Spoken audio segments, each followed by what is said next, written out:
நிதி ஒதுக்கியது அதிமுக, அநீதி செய்வது திமுக. வட்டார போக்குவரத்து அலுவலக சொந்த கட்டிடம் திறப்பது எப்போது? அதிமுக ஆட்சி காலம் தமிழக மக்களுக்கு பொற்காலம். அப்போது அரசின் செலவினங்கள் குறைக்கப்பட்டு மக்கள் நல திட்டங்கள் அதிக அளவில் மேற்கொள்ளப்பட்டன. அதன் ஒரு அங்கமாகவே வாடகை கட்டிடத்தில் இயங்கி வந்த அரசு அலுவலகங்களுக்கு சொந்த கட்டிடங்கள் கட்டப்பட்டன. அதன் மூலம் வாடகை செலவினத்தை குறைப்பதும் அந்த நிதியை வேறு மக்கள் நல திட்டங்களுக்கு பயன்படுத்துவதும் அதிமுக ஆட்சியில் நடைபெற்றது. அதே நேரத்தில் ஆட்சி மாறியதும் காட்சி மாறியது. அதிமுக ஆட்சியில் சொந்த கட்டிடங்கள் கட்ட நிதி ஒதுக்கப்பட்டு பணிகள் முடிவடைந்த நிலையிலும் திமுகவின் ஈகோவினால் பல கட்டிடங்கள் திறப்பு விழா காணாமல் உள்ளது.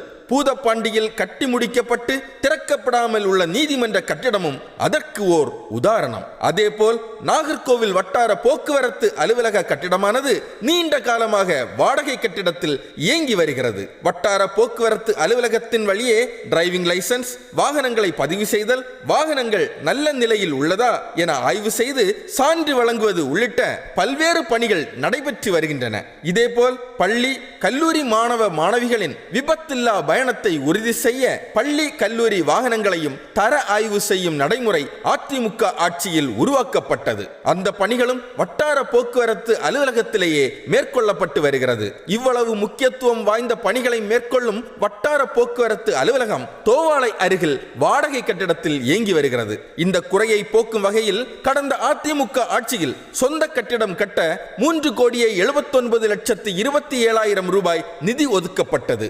இதற்கான அரசாணை கடந்த 2019 ஆண்டு நவம்பர் 18 பிறப்பிக்கப்பட்டது. அதன்படி ராமபுரம் ஊராட்சி சமத்துவபுரம் பகுதியில் நாகர்கோவில் வட்டார போக்குவரத்து அலுவலகம் கட்டும் பணிகள் கடந்த 2021 ஆண்டு டிசம்பர் 27 தொடங்கப்பட்டது.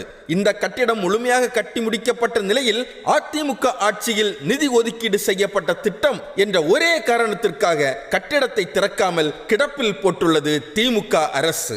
இதை வன்மையாக கண்டிக்கிறேன். வாகனங்களை நிறுத்தி சோதனையிடுவதற்கு வசதியாக விசாலமான இடவசதி கொண்ட இந்த புதிய கட்டிடம் இப்போது பராமரிப்பின்றி புற்கள் முளைத்து கால்நடைகளின் மேய்ச்சல் நிலம் போல் தோற்றமளிக்கிறது. சொந்த கட்டிடத்தில் கட்டப்பட்ட நாகர்கோயில் வட்டார போக்குவரத்து அலுவலகத்தை உடனே திறந்திட திமுக அரசை வலியுறுத்துகிறேன். அதை திறக்கும் வரை என் முன்னெடுப்புகள் தொடரும் என்றும் மக்கள் பணியில்.